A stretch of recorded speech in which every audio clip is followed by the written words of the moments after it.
What are the main patterns of mammal remedies? Let's try to understand. Давайте попробуем понять основные паттерны препаратов млекопитающих. Hormonal patterns, migraine patterns, milk-related patterns, and alternating patterns. One day this, another day this, one day left side, another day right side. This is a very important pointer towards an entry point in a mammal remedy. Важнейшие темы, да, важнейшие паттерны – это гормональные проблемы, это паттерны, связанные с мигренью, связанные с молоком, чередующиеся симптомы, когда в один день болит слева, на следующий день болит справа. There's a lot of feeling of being dominated, of abused, of suppressed. Typically, there are two patterns in mammal remedies. Mammal remedies, like defloratum, have a feeling of victim, and some other remedies, like let's say lac leolinum, there is a feeling of wanting to dominate other people. So they come in a two spectrum in that. Следующие очень важные темы, важные паттерны. Они чувствуют, что над ними доминирует кто-то, насилие, подавление. В целом, если говорить про все препараты млекопитающих, здесь две основные темы, два основных паттерна. С одной стороны, как у лаутофлоратум, это ощущение себя жертвой, а с другой стороны, второй паттерн, как, например, у препарата лак-леонинум, это желание доминировать над кем-то. Very often, remedies from this family have menses-related patterns or sexual-related patterns, and there is often a conflict between the family, between the group, between the community. This is a very important pattern.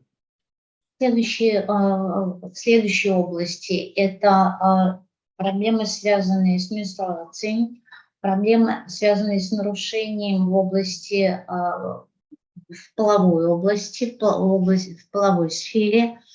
Это конфликты, возможные конфликты в семье, с семьей, с группой, с сообществом. There is an issue of hierarchy. Who's at the top, who's low, who has to listen to whom, who has to listen to who else. So there is a lot of feeling of who's at the top, who's at the bottom, who's superior, who's inferior. These are important patterns. Очень важные паттерны – это паттерны, связанные с иерархией. Кто является главным, кто на низших ступенях находится, кто принимает решения, кто должен выполнять чьи-то решения, кто вещает, кто должен слушать и слушаться того, кто вещает. Very often, there is a connection with animals, which means these remedies either have too much of attachment with animals. They love dogs, they love cats. They want to create an NGO group, which means that they want to start something for animals, and they cannot see animal cruelty. This is a very typical pattern of mammal remedies. Типичный паттерн всех препаратов млекопитающих – это какие-то взаимоотношения с животными. Они могут очень любить животных, очень заботиться о них. О кошках, о собаках, о бездомных животных. Они будут создавать какие-то сообщества, какие-то группы или какие-то места, где можно содержать бездомных животных. Не переносят жестокого обращения с животными. There is a kind of feeling of dirtiness. I'm dirty. I'm not good enough. I'm worthless. And that's why they are also people who get very obsessed about cleanliness, constantly wanting to wash hands, constantly wanting to wash underwear. This is the thing.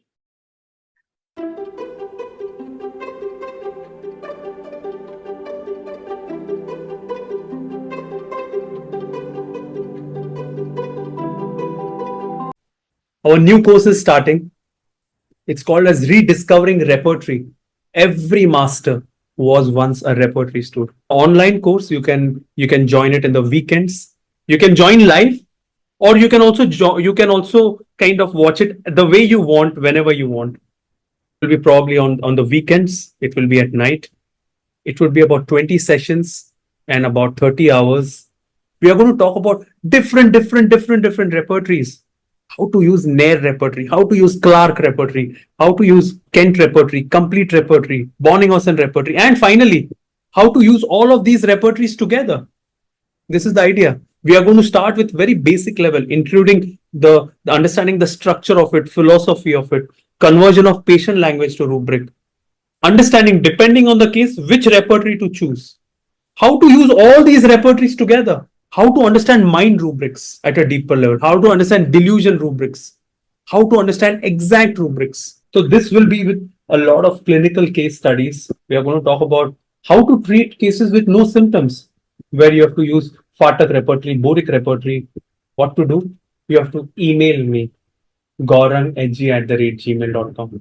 I want every single one of you who's here, who's watching this, who wants to go to the next level, to be a part of this course.